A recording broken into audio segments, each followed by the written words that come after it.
कान में ईयरफोन छौरी के हाथ में मोबाइल छै। कान में ईयरफोन छौरी के हाथ में मोबाइल छै। कुछो नहीं कही भाई रे, कुछो नहीं कही छौरी दीपका के माल छै। कुछो नहीं कही रे दिनेशवा के माल छै। कान में ईयरफोन छौरी के हाथ में मोबाइल छै। कान में ईयरफोन छौरी के हाथ में मोबाइल छै।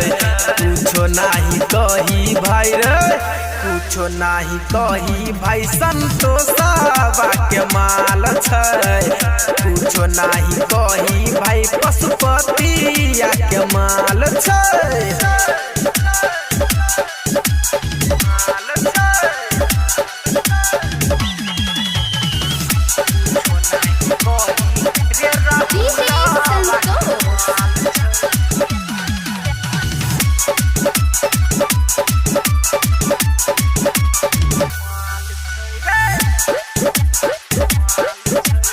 घुमैया बोई छै रजई छौरी सिरहा के हाथ रे।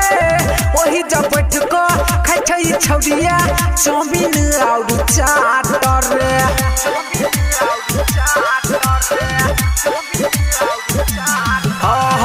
घुमैया बोई छै रजई छौरिया सिरहा के हाथ रे। ओही जब बैठ के खाइ छै छौरिया चाउमीन और चाट रे। ये कटाया गाड़ी में सोनाक छिबी फेल छै। एक कटाया गाड़ी में सोनाक छिबी फेल छै। कुछो नहीं कही भाई रे, कुछो नहीं कही पशुपतिया के माल छै। कुछो नहीं कही रे राहुलवा के माल छै रे। कुछो नहीं कही रे राहुलवा के माल छै। कुछो नहीं कही रे राहुलवा के माल छै।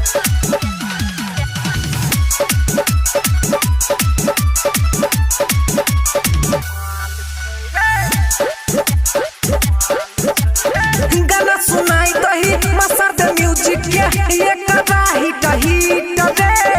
गायक राम को महारा चंदन के छटा का फीट रे।